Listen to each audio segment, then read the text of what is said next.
My name is Raisha Walker. I am a senior at Bridgehampton School, and I am part of the marimba ensemble. I've been in it about 2 to 3 years, and we're a performance ensemble, so we travel different places. I think we've gone as far as upstate to perform, and it's a lot of fun.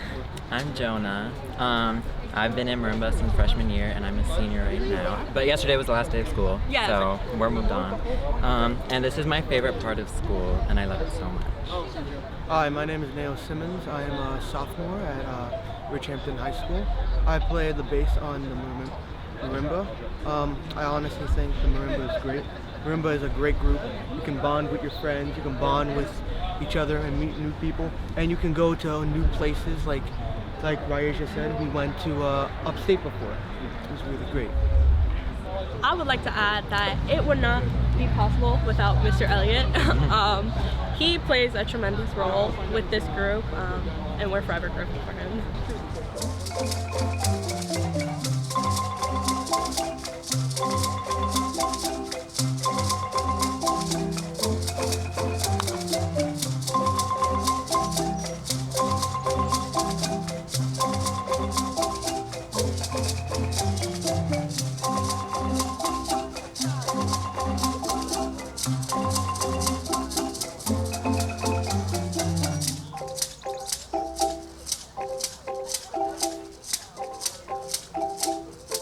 Hi everybody, thank you for coming. I'm Nina Deck, I'm the Executive Director of the Bridgehampton Museum. Thank you all for being here tonight. We're gathered here to honor these folks, these incredible folks who are here. We're also here to celebrate the opening of the Rogers House, finally, as a museum. Woo-hoo! It's a long road, and before I talk about that, and this is going to be brief, I do want to make a land acknowledgement, if that's okay with everybody, which is that Bridgehampton Museum is on what is traditionally Shinnecock and Montauket's ancestral territory, and for several thousands of years, that's what I'm hearing, before the first European colonists, the first known inhabitants of this area of Bridgehampton were what is known today as the Aboriginal Montaukett and Shinnecock peoples, two of Long Island's original 13 tribal communities. Shinnecock land once spanned present-day Riverhead to Sag Harbor, which is really remarkable, and Montaukett land, Egan and Sag Harbor, spanned to Montauk Point. And this land acknowledgement is a reminder of the land dispossession and continual displacement of indigenous people and our commitment of dismantling the ongoing effects of this colonial legacy. We'd like to honor all the ancestral stewards of this land on which we meet today and this evening, and their descendants who have continued this tradition. So thank you to everybody who's a long-standing family as well, and those who live here today who are very active in preserving the history of this area. So welcome, welcome, welcome. Briefly, the Nathaniel Rogers House represents the best of what can happen when a town, a remarkable town and a private nonprofit partner and come together to preserve, protect, and support their community. I'd like to thank Jay Schneiderman. Jay, are you here? Thank you, Jay. Jay Schneiderman, who has been just a stalworthy supporter and leader for this project. Fred Thiel, Jackie Fenlon, who is the director of the CPF, the town of Southampton, which has made possible the preservation of, here's the thing, the CPF has made possible the preservation of more than 4,000 acres of vacant and have improved parcels of historic, recreational, and environmental value. 4,000 acres, that is remarkable. As many of you know, the Rogers House was a private home until the late 19th century when it became a luxury inn, and then a private home again from 1949 to 2003 until the town purchased the house. And now, once again, people, hopefully many, many people, will be invited to come and take in this beauty, its historical meaning, and its relevance as we transform it into a place of discussion and connection, community connection. And we invite you to take it in and enjoy. We thank you for your service. Truly. We invite you to take it in and enjoy this meticulous restoration of this incredibly beautiful Greek Revival home. So before we move forward, there are a couple of sponsors I need to thank, which is Sagaponic Distillery, Marilee Foster, and Marilee's Farm Stand, Channing Daughters, Springs Brewery, Douglas Elliman, thank you so much, Paul Brennan, RB Irrigation, and Jonathan Heffler, who's not specifically supporting this particular program, but whose work with the museum has given us a beautiful new logo, our signage, and has really helped to move us forward visually in a way that we could never have anticipated, and we're very grateful for that. The museum will be open most Fridays and Saturdays for time tours. Our farmers market is up and running every single Thursday at the Corwith House all summer long, and there are other events that will be coming up. Before we move forward, I'd like to take a moment, a solemn moment actually. You know, we lost Peter Shagru, and I'd like to take a moment to remember our dear friend and our former board president. Peter was beloved by everyone here. He was a friend, a true friend to everyone here. And as our board president up until November, he was our guiding light, our leader, and his vision for this museum and this community and for preservation and for connection was quite strong. Peter was also a past president of the Bridgehampton Association, and he volunteered and supported at the Book Bay, the Hampton Library, the Good Shepherd Community Garden at his church, and other places. We thank him for that, and for everything that he has contributed to our community.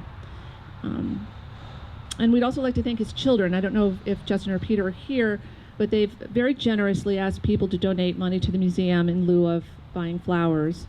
And we're at the very beginning of a discussion about how best to honor Peter, either with a tree or a memorial bench, but maybe perhaps both. A place for someone to ponder the Sunday crossword puzzle, I think, would be the best way to honor Peter. He loved his family, and he loved this community, and he loved this museum for what it is and what it will be, what it can be. We miss his good nature, his kindness, his naughtiness. We love him. So if you would all please join me in a moment of silence for Peter, I think that would be lovely.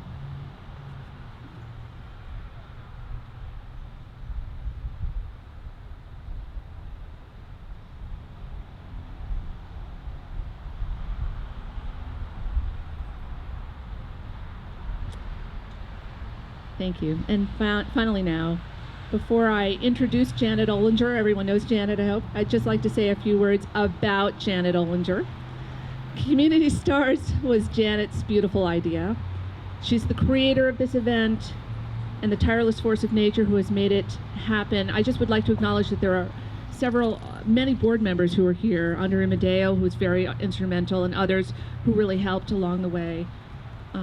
But this was her brainchild, and she's loved by everyone here. She's another example of the strength and kindness and good nature. Stop making a face. That is, I know you really well. That is Bridgehampton community. So it's my great pleasure to introduce Janet Ollinger.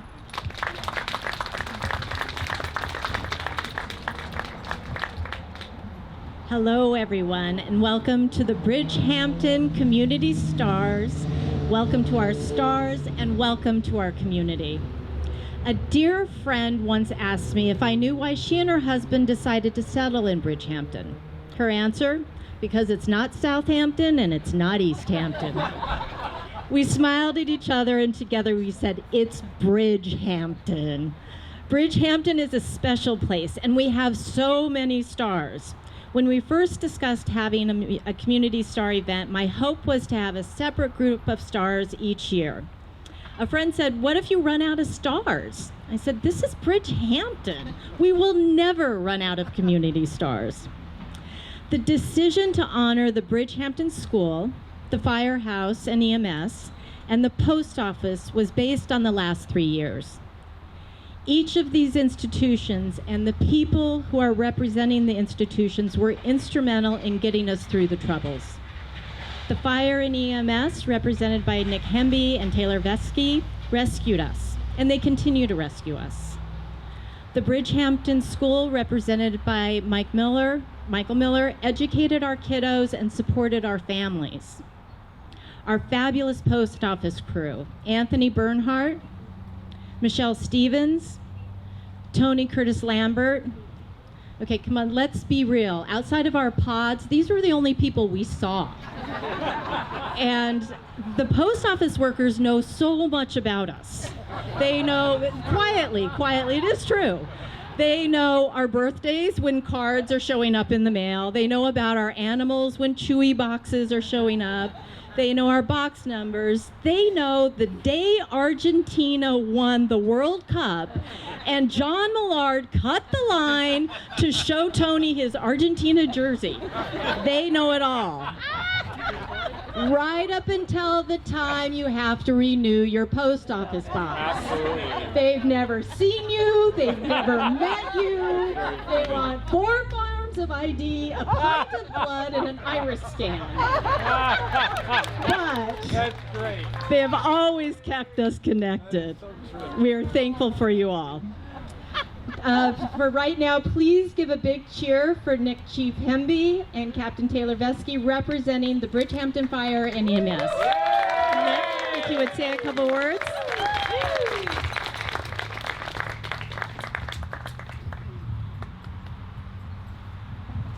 Good evening, everyone.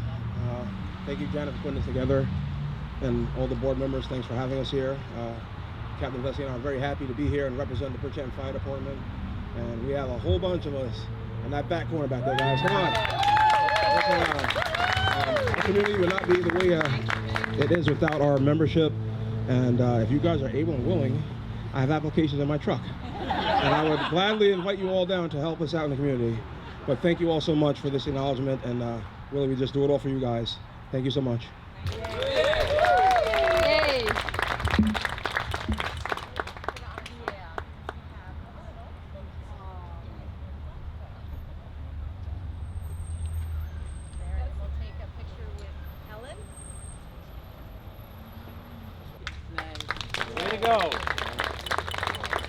So amazing, thank you. Please show your appreciation for Michael Miller representing the Bridgehampton School.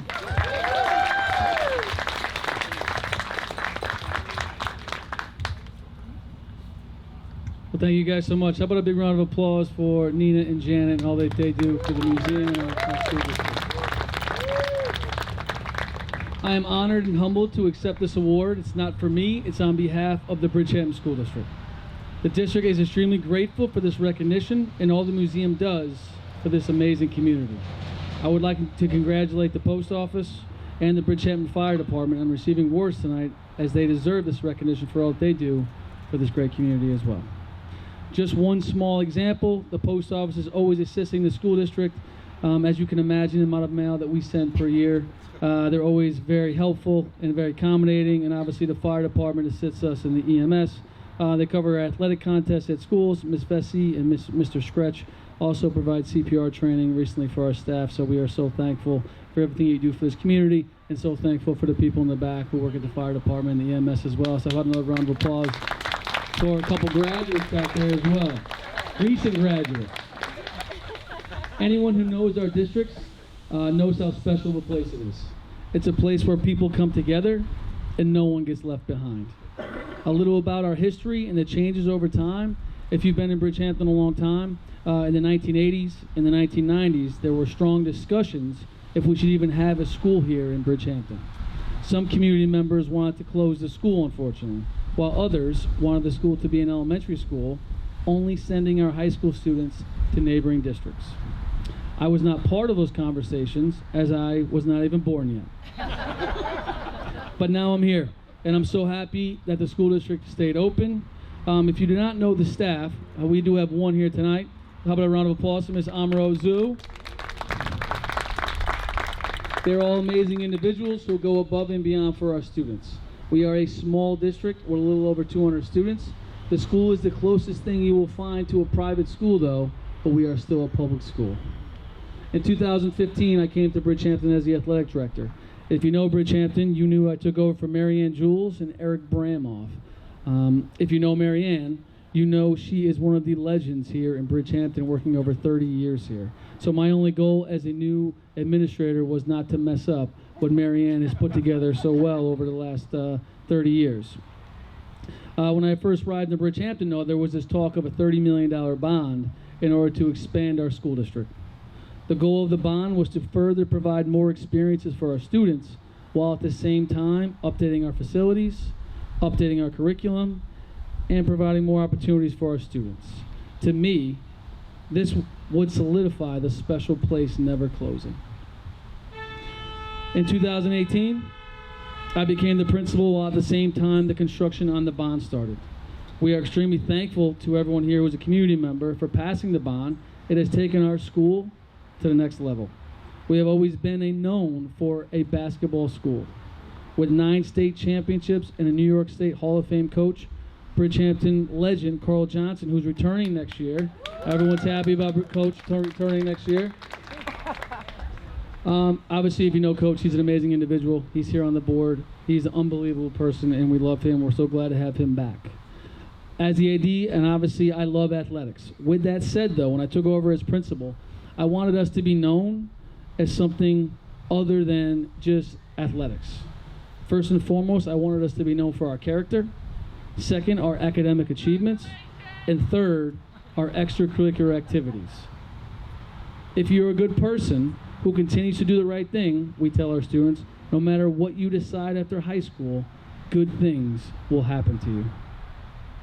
This is only one of many reasons that we added a Hall of Fame at our school district to celebrate and recognize all of the great individuals who have walked through the doors over the years. Character being the first consideration to get into the Bridgehampton Hall of Fame. How does one change how they are perceived, though? We started increasing our rigor, updating our policies. We started providing more AP courses. We started providing more honor courses, more electives, and we added a co-teaching model in our kindergarten to 8th grade model. More extracurricular opportunities for our students, all at the same time while we enhanced our facilities. As you guys know, if you follow Coach Johnson and the basketball team, it is one of the smallest gyms ever. There was not a 3-point ever scored in the corner, if you guys know anything about basketball. Now we have a new gym. Now we have a new cafeteria. We have a new fitness center that is open to our students and also our community members. We have new science rooms. We have new labs. We have a new guidance area. We have new technology rooms, a new music room, and for our baseball fans out there, we brought the varsity baseball team back the last couple of years, and we made a deep run into the playoffs this year, so we are so thankful to have Bridgehampton baseball back here. Obviously, or in 2020, as you know, COVID happened. I do not think any district was prepared for what education would look like at that time. But we are so grateful that all of our students had a Chromebook provided by the district, and we also received a great donation of 250 Chromebooks from a gentleman named Michael Donovan, who donated over 3,000 Chromebooks on Long Island alone. So if you don't know Michael Donovan, he's done so much for our school district, but he did a lot more for the island than anyone probably knows. Obviously, I'm extremely biased, but what our teachers and staff did during COVID, I will always be thankful for, and I will continue to be amazed how they handled themselves.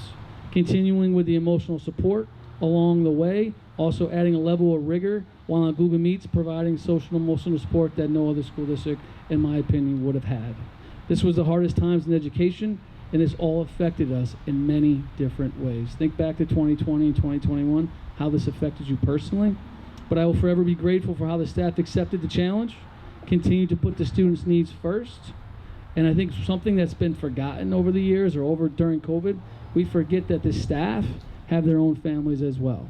And they have their own concerns that they were dealing with. So if you could put yourself in a staff member's shoes for a minute, they're trying to provide a class all day or lessons all day, all at the same time. They have their own kids home. They're trying to help them with their classes in their school district. So it was very unique, and we're so thankful for everything that the school district did and the staff did. I know many staff's not here, but I know it's being taped, but I cannot say how thankful we are for what they did for the students here. Many schools say they're a family environment. You go to other schools, most schools say they're a family environment. Well, we are.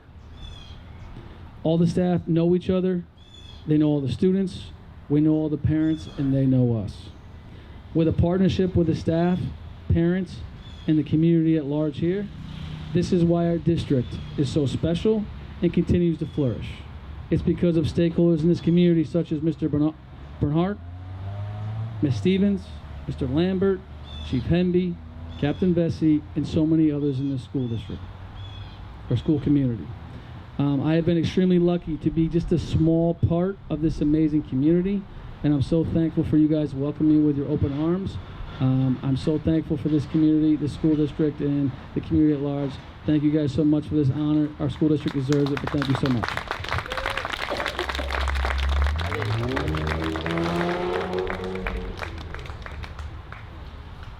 Finally, let's hear a big thank you for our post office crew.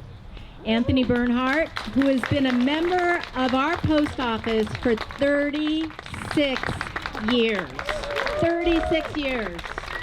Michelle Stevens and Tony Curtis Lambert, please come up. Oh no.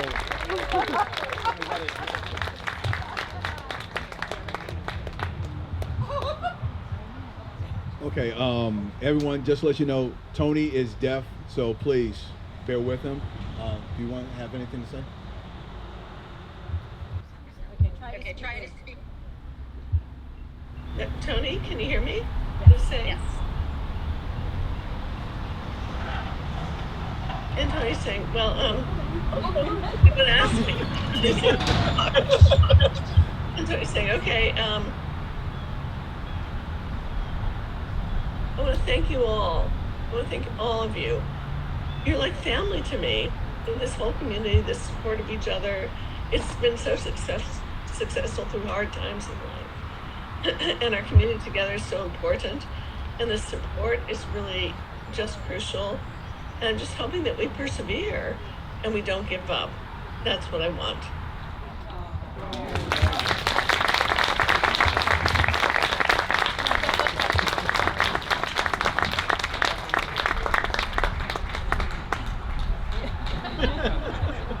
So this is how you applaud.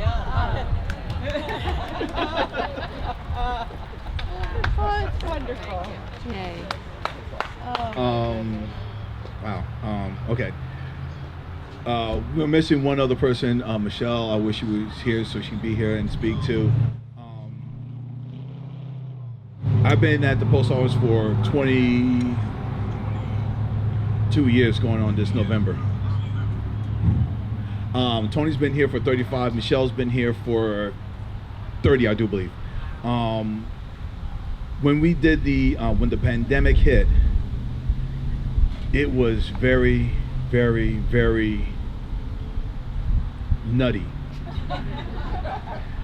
I was also with the fire department, so I understand what we was doing. It was nutty too, but we all persevered. We just had to do what we had to do. We did it. We got it good. I don't know what else to say, but thank you very much. I am a Bridgehampton alumni of class of '93. I'm happy. I have my kids here. I thank everyone here.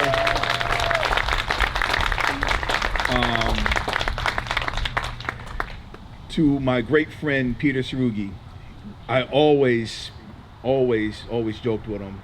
When he came in, I always asked him, "Hey Pete, we have room for the Yankees. We have one more room for you. Would you like to come on over?" And he says, "Maybe next year." So I do miss him. He was a good man. And also the last and final thing, June 9th, be prepared. Stamps are going up.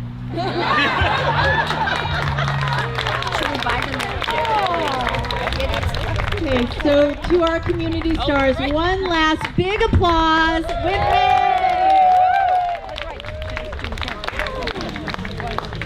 me. Again, thank you for your support of the Bridgehampton Museum tonight. Join us for our programming, visit the museum with friends and family, purchase local items at the Thursday's Farmers Market. Yes. Thank you to Nina Deck, our Executive Director, our Board of Trustees. Thank you to our stars for being so gracious. No, I had another thing I wanted to say. Where was that? No, I wanted to say that we should do this more often. This has been a lot of fun, and I really appreciate everybody coming up. Finally, we should all thank are lucky stars that we live in Bridgehampton. Come here. Everybody, one last thing, please. I'm sorry, I know I'm being screechy. Michelle is in the house. Let's give it. Look how beautiful she is. Oh my gosh. And her family is these who are granddaughter and your son. Very beautiful family. Do you want to say hello? Okay, she's just going to say a quick hello, and then we will let you get on with your night. But this is too important. Thank you. Good evening. Am I blocking you? I'm sorry. I'm so sorry that I'm late. My daughter and my granddaughter was coming from Jersey, and the trains were delayed at the Montauk line, so I had to get them from Ronkonkoma. I'm so sorry. But I just want to say thank you so much for this honor. I've never been honored before, and I appreciate it so much. COVID was a rough time. Just very quickly, we went from like 100 packages on a daily basis to 1,100 packages on a daily basis. We put in a lot of work and a lot of time, but I wouldn't trade it for the world. I'll do it again, and I still give you that type of customer service right now. Thank you so much. I appreciate you for honoring me. Thank you for the time. Okay, everybody, thank you. The evening is complete. Thank you. Everybody enjoy.